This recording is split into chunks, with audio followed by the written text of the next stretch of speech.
Boa tarde, vamos à palestra da nossa sessão de saúde. Todos juntos em sintonia com nossos companheiros espirituais.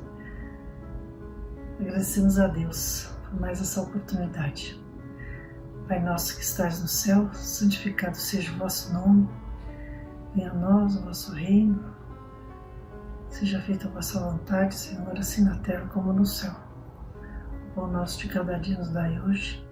Perdoai as nossas dívidas, assim como procuramos perdoar aos nossos devedores.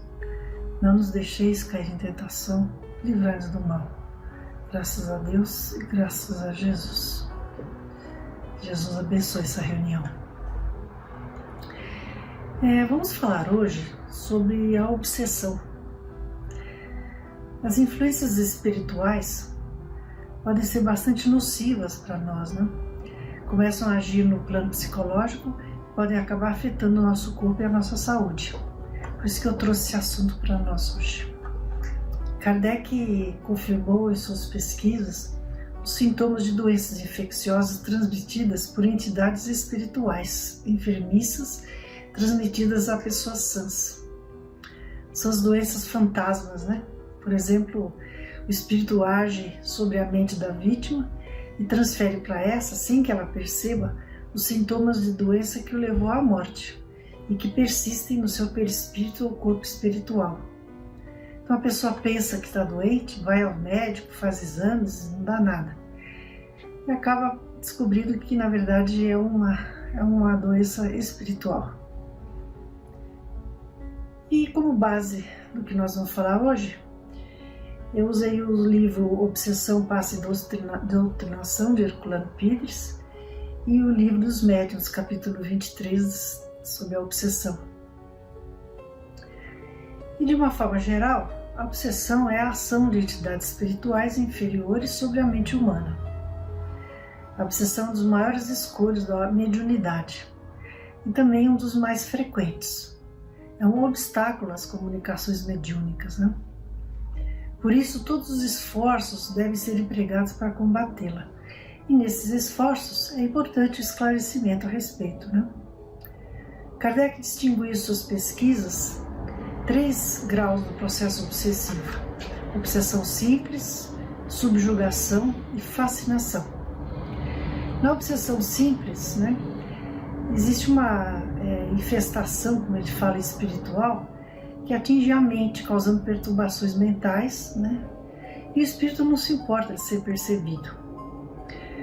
No caso dos médiuns, né, no trabalho, eles reconhecem sem dificuldade a interferência traiçoeira do obsessor, né, mantendo-se em guarda, e raramente eles são enganados, a menos que seja um médium inexperiente. Mas aí sempre vai haver algum colega ou o próprio condutor, né, da reunião que vai ajudá-lo, alertando disso, né? Preferentemente o condutor da reunião, né? Esse gênero de obsessão é apenas desagradável, não tem outro inconveniente além de atrapalhar a comunicação. Pode incluir-se nessa categoria, né, de obsessores simples, obsessões simples, as manifestações de pancadas e outros ruídos que às vezes os médiuns produzem, né? Que às vezes os espíritos produzem. Muitas vezes o obsessor nesses casos não é mau, ele só se une ao obsediado por se afinar a alguma má tendência dele, reforçando essa tendência. Ele se torna um companheiro dele, né? Mas não necessariamente prejudicando ele diretamente. Acaba prejudicando porque ele reforça as tendências do médium, mas originalmente a tendência é do médium, não é do espírito. O espírito até tinha essa tendência, mas ele se une ao médium por causa disso. Mas não com a intenção de prejudicá-lo, mas com a intenção de ter um companheiro, porque ele não tem mais um corpo, né? Por exemplo, no caso dos viciados, por exemplo, né? O espírito não tem mais um corpo para poder ter as sensações, né, do que ele obtém no vício. E aí ele então se unindo ao encarnado que tem o vício, né, ele vai usufruir das emanações. Depois nós temos no segundo grau a fascinação, né? Ela tem consequências muito mais graves, afeta os sentimentos e o sistema psicomotor da sua vítima, levando o obsedado a atitudes e gestos estranhos e tiques nervosos. É uma ilusão produzida pela ação direta do espírito sobre o pensamento. Ela interfere no raciocínio do médium e nas comunicações. O fascinado não acredita que ele está sendo enganado, né? O espírito o impede de ver o embuste e, no caso de médiuns no trabalho, ele os impede de compreenderem o absurdo que escrevem ou falam. Com a ilusão que ocorre, o espírito conduz o indivíduo como um cego, né? Que pode levá-lo a aceitar teorias falsas como se fossem verdades, as situações ridículas, comprometedoras e até perigosas.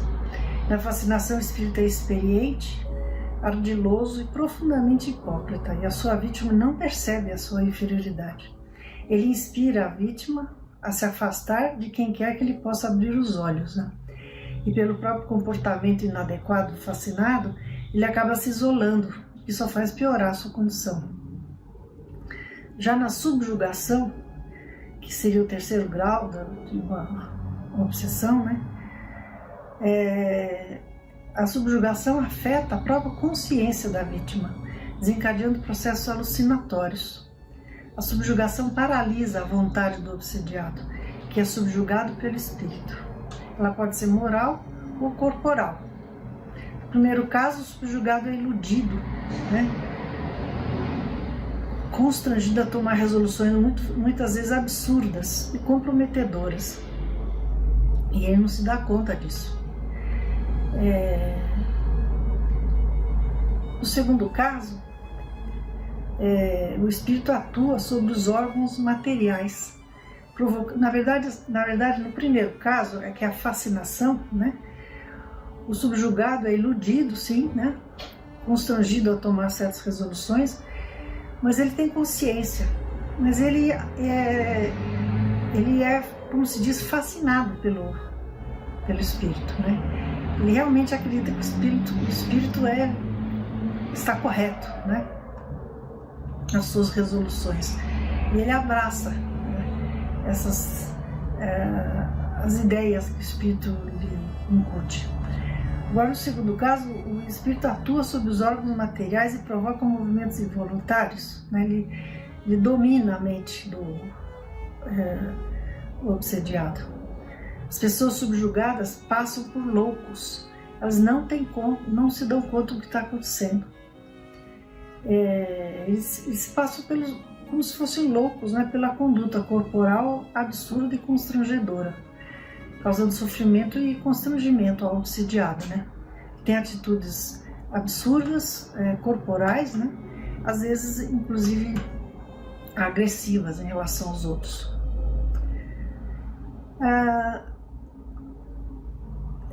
Então, antigamente, o nome de possessão era dado à subjugação.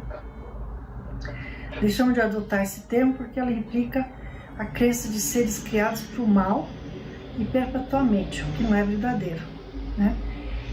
E também porque implica a ideia incorreta, né, de uma coabitação de corpos, que não é verdade, né? O espírito não se apodera do corpo do obsediado, ele se apodera da mente, no sentido de ele controla a mente do obsediado. Então temos a obsessão simples, a fascinação e a subjugação. São estágios, né? As causas da obsessão decorrem de vários fatores, né? Dos mais frequentes, problemas reencarnatórios, essas vinganças, né, de problemas de outras vidas, tendências viciosas e nossas mazelas morais em geral. Orgulho, egoísmo, inveja, né, maledicência, etc. Essas disposições da criatura atraem espíritos afins que a envolvem e são aceitos por ela como companheiros invisíveis. Trata-se de uma verdadeira parceria, né? Mas não se deve atribuir todas as contrariedades a essa influência espiritual. Às vezes os problemas ocorrem por culpa exclusiva da própria pessoa. Ele dá aqui Kardec dá um exemplo, né, de um agricultor, né, que escreveu para o Kardec, dizendo que havia 12 anos que o gado que ele tinha na sua fazenda estava sofrendo. Então as vacas, os cavalos, todos os animais estavam morrendo, sem serem abatidos efetivamente. Eles adoeciam e morriam, né? As vacas não davam mais leite, né? E ele providenciou, fez novenas, né? Mandou rezar missa, promoveu o exorcismo, não adiantava nada. Ele recorreu a Kardec. E prestando a ajuda espiritual, Kardec faz a consulta ao espírito, né? E o espírito simplesmente diz: a mortalidade ou as enfermidades do gado desse homem provém do fato de que os seus currais estão infectados e ele não os repara, porque custa dinheiro. Então, na verdade, não tem nada a ver com problema espiritual, né? Simplesmente o homem era avarento e não queria gastar dinheiro para promover as melhorias que precisava promover na fazenda, e ele estava dando como desculpa algum problema espiritual. Então a culpa era dele mesmo, né? Quanto ao tratamento mediúnico, ele varia de acordo com a natureza dos casos, né? Ele deve ser sempre feito por alguém que tenha conhecimento da doutrina espírita, né? E que seja promovido por alguém que tenha ascendência moral sobre o obsessor, né? Todo tratamento mediúnico deve ser gratuito. Os espíritos não cobram por seus serviços e não gostam que cobrem por eles. O serviço espírita é de abnegação. Os que não compreendem isso, deixando-se levar pela ganância, acabam fatalmente subjugados pelos espíritos inferiores. E a gente já teve notícia disso, né? Então, nada de cobrar. Na antiguidade, a obsessão era tratada com violência, na verdade. As práticas do exorcismo, até hoje vigentes no judaísmo e catolicismo, segundo diz aqui Kardec, né, destinam-se a afastar o demônio de maneira agressiva e violenta. E no espiritismo não, o método empregado é o da persuasão progressiva do obsessor e do obsedado. Trata-se os dois, né? Tanto o encarnado como o desencarnado. É o que se chama de doutrinação, ou seja, esclarecimento de ambos à luz da doutrina espírita. Não se usa nenhum ingrediente especial. Emprega-se apenas a prece e a conversação persuasiva. Esclarecido o obsedado, atinge-se o obsessor, que ficam, por assim dizer, vacinados contra novas ocorrências obsessivas. Então, perante os primeiros sinais da obsessão, que na obsessão simples dá para perceber, né? O indivíduo precisa querer se livrar logo de seu obsessor, né? Rejeitar pensamentos negativos e estimular suas boas tendências. Esse é o caminho, né? Lembrando-se dos cegos, dos mudos e dos surdos, dos aleijados e deficientes que se recuperam confiando em si mesmos, o obsedado tem que desenvolver sua fé em Deus e em si mesmo, né? Principalmente aqueles que estão fascinados, né? Ou subjugados. Uma atitude de boa vontade e coragem, gratos aos que querem ajudar no tratamento espiritual, a obsessão já então começa a ser vencida. As imperfeições morais do obsidiado são frequentemente um obstáculo na sua libertação, né? E aí a gente vai dar um exemplo, que estava no livro dos médiuns de Kardec. Havia umas irmãs que se encontravam desde alguns anos vítimas de depredações muito desagradáveis. Suas roupas, todas destruídas, eram incessantemente espalhadas por todos os cantos da casa e até pelos telhados, por mais cuidado que tivessem em guardá-las à chave. E acabaram, depois de 12 anos, né, procurando ajuda espiritual. O espírito que se manifestava mostrou-se de grande perversidade. Com as preces houve uma interrupção do problema, mas após algum tempo recomeçaram as depredações. E então o espírito superior que supervisionava o trabalho de ajuda aconselhou. E aí Kardec relata o que ele diz. O que essas senhoras têm de melhor a fazer é rogar aos espíritos, seus protetores, que não as abandonem, Nenhum conselho melhor lhes posso dar do que o de dizer-lhes que desçam ao fundo de suas consciências e verifiquem se sempre praticaram o amor do próximo e a caridade. Falo da caridade da língua, porque gostam muito de maldizer o próximo e o espírito que as obsidia toma sua desforra, porquanto em vida foi para elas um burro de carga. Não deve ter sido um funcionário muito serviçal, né, muito explorado, né? E sabendo dessa mazela moral delas, né, de serem de falarem mal dos outros, né? Ele então estava se vingando, né? E o Espírito diz, né? Se conseguirem melhorar-se, fazer preces pelos que sofrem e praticar as leis de Deus, seus anjos guardiães se aproximarão e a simples presença deles afastará o mau espírito. Parece fácil, né? Mas essa reforma moral requer muita boa vontade, né? E nem sempre as pessoas têm, né?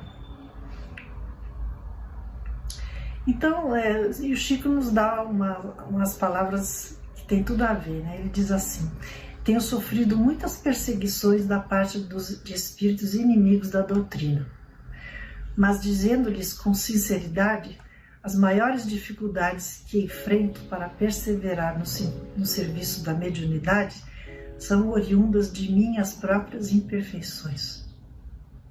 Você vê o Chico falando de suas imperfeições.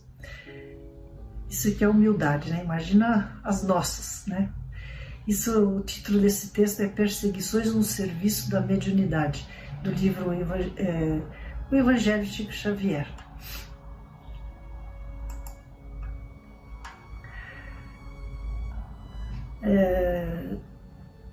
No livro de Herculano Pires, Obsessão, Passes e Doutrinação, tem um roteiro da desobsessão. Então, quem tiver interesse, tem mais observações, eu estou fazendo esses comentários todos de forma resumida, né?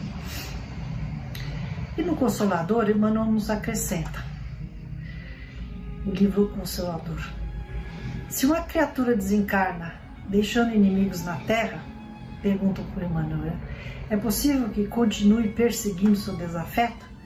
E o Emmanuel diz, né, se alguém partiu odiando, e se no mundo o desafeto cultivar, o encarnado desafeto, cultivar antipatia e lembranças cruéis, é mais que natural que no plano invisível perseverem a aversão e desejo de vingança.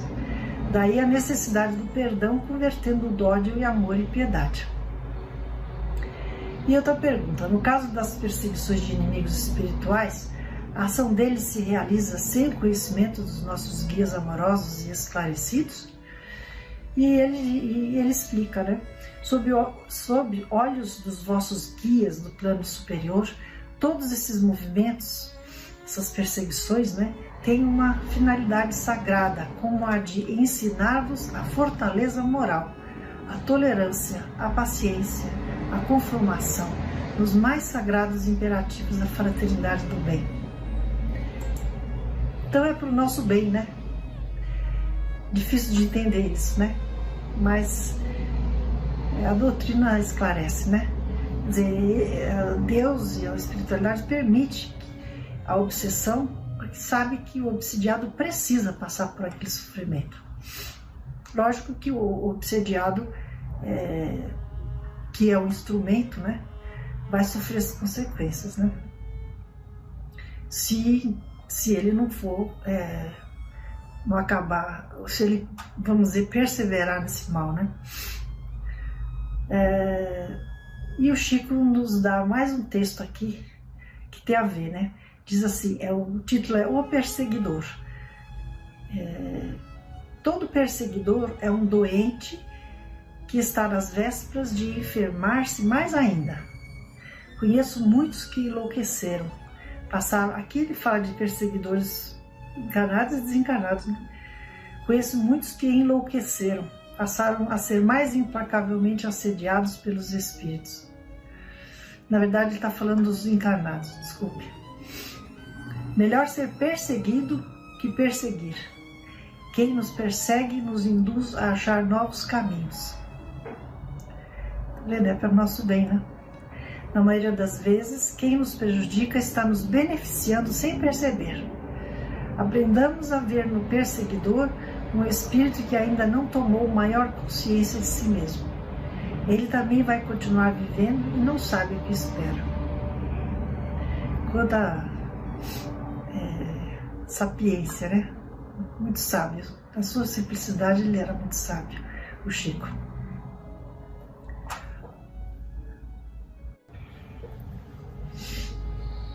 E no Evangelho segundo o Espiritismo,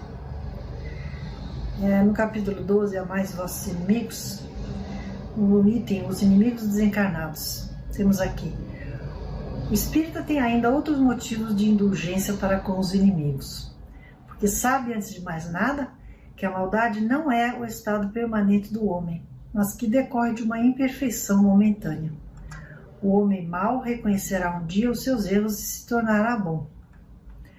Ninguém é mau eternamente, né? Sabe ainda que a morte só pode livrá-lo da presença material do seu inimigo e que este pode persegui-lo com seu ódio, mesmo depois de haver deixado a terra. Amai aos vossos inimigos. Não há coração tão perverso que não se deixe tocar pelas boas ações, mesmo a contragosto. O bom procedimento não dá, pelo menos, nenhum pretexto a represálias. Com ele se pode fazer de um inimigo um amigo antes e depois da morte.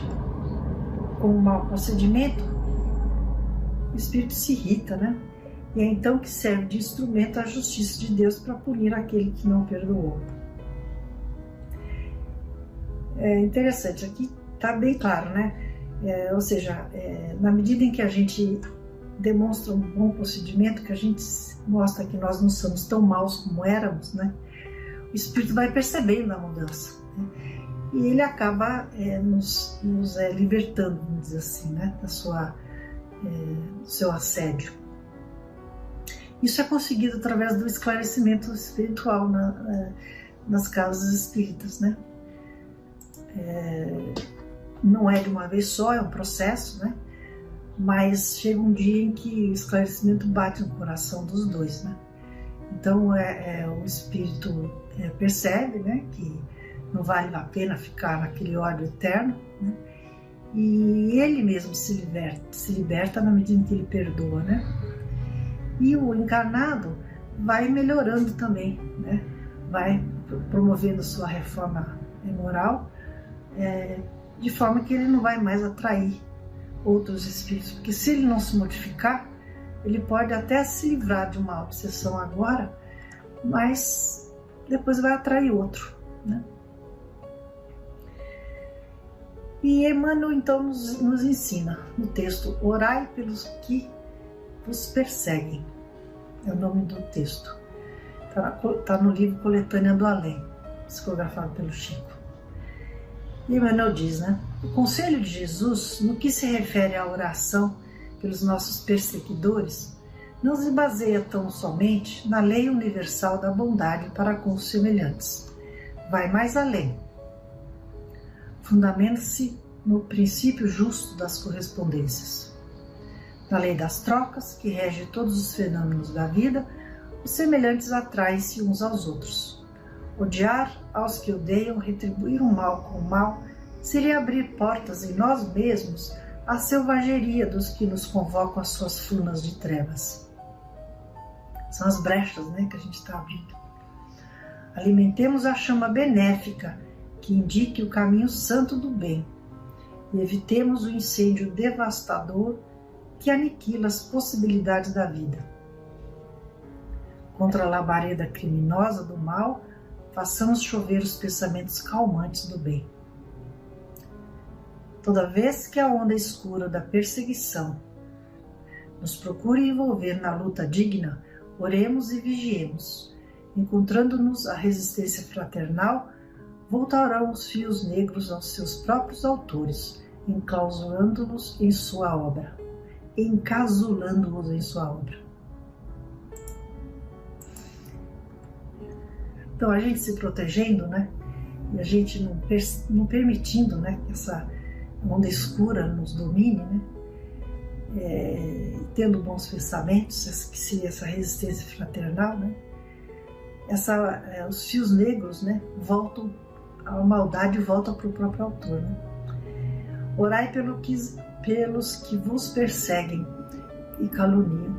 Acendei a luz dos pensamentos nobres no círculo de sombras dos que vos tentam confundir, certos de que a maldade é o inferno dos maus, e que cada espírito carrega na vida o abismo tenebroso ou a montanha de luz dentro de si mesmo. São as nossas escolhas, né?